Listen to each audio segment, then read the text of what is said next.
studio. We've been going back and forth for a century. I want to steer markets. I want them set free. There's a boom and bust cycle and good reason to fear it. Blame low interest rates. No, it's the animal spirits. John Maynard Keynes. Hello, ladies and gentlemen. It's Cassie Hyde here with Macro TV. Today we are very fortunate to have with us a former Princeton University professor who now serves as the chairman of the Federal Reserve, Bernanke. Hello, Cassie. It's a pleasure being here today. I understand you have a few questions for me. Yes, in fact, I do. Let's start from the beginning. How and why was the Federal Reserve established? Well, the Federal Reserve, also known as the Fed, is a system that began operation in 1914 with the authority to make loans to banks. It was established to act as a lender of last resort whenever other banks were experiencing bank runs. Is this still the main purpose of the Fed? The Fed still loans money to banks, but since the Great Depression, Congress amended the Federal Reserve Act to give the Fed a broader responsibility to promote efficiently certain macroeconomic goals, which is known as monetary policy. This sounds like a lot of work. How many people do you have helping with the monetary policy? Yes, it is a lot of work indeed. The Fed is actually split into 12 different districts, each with its own Federal Reserve Bank, which provides services to other banks in that district. The governing power of the Fed lies in Washington, D.C., with the Board of Governors. There are seven members of the Board of Governors, and each are appointed by the President for a non-renewable 14-year term. One member of the board is chosen to be the chairman for 4 years, which is the position I currently hold. Wow, I had no idea the Federal Reserve was that big. Earlier you mentioned the Fed uses monetary policy to achieve macroeconomic goals. What are these goals and how do you go about achieving them? The Fed has 4 main macroeconomic goals: price stability, high employment, stability of financial markets and institutions, and economic growth. To reach these goals, the Fed has 2 tools at their disposal: money supply and interest rates. How does the Fed affect the money supply?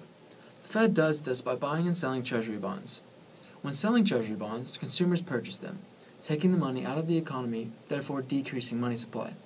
When buying Treasury bonds, we are putting money back into the economy, therefore increasing money supply. Does the Fed control the interest rates of our economy?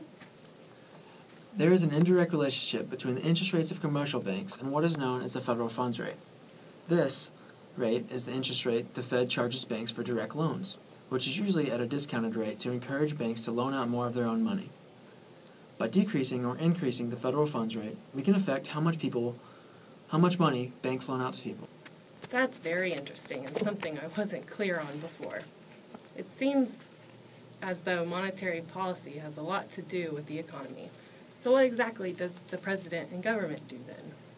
The government and president are responsible for what is known as fiscal policy.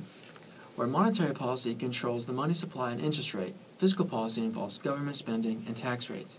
A key difference between the two: monetary policy can be implemented immediately, whereas with fiscal policy, it takes the votes of the majority of congressmen, possibly taking many months to pass. Oh, I see. Considering politicians never seem to agree with one another, it's no wonder it's so challenging for the government to help our economy. Yes, good point. And it's one major advantage monetary policy has that fiscal policy does not. I often hear the Fed needs to adopt more expansionary policy or a more contractionary policy. Can you please explain? Yes. Expansionary policy is when the Fed changes money supply and interest rates to increase real GDP. A contractionary policy is when the Fed changes money supply and interest rates to reduce inflation. You said the money supply and interest rates are both used for contractionary and expansionary policy. Do you mind being more specific as to how they use these tools in each policy? Well, when carrying out expansionary policy, the Fed will increase money supply and decrease interest rates. This will cause an increase in consumption, investment, and net exports, thus causing GDP to increase. When carrying out a contractionary policy, the Fed will decrease money supply and increase interest rates. This will cause a decrease in consumption, investment, and net exports. By doing this, it will lower GDP, thus reducing inflation. How will lowering GDP reduce inflation? Because in the long run, real GDP cannot remain above potential GDP.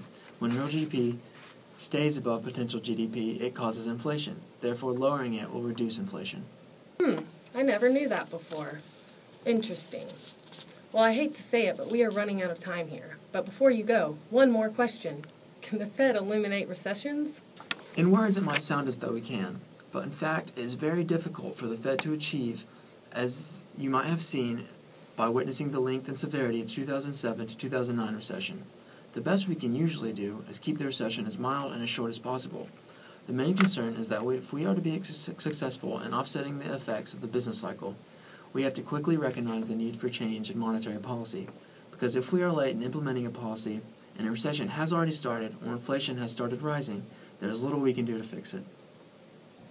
Sounds like you have your hands full. Well, that is all the time we have here now. I would like to thank Mr. Bernanke for coming to the studio today and informing us about monetary policy.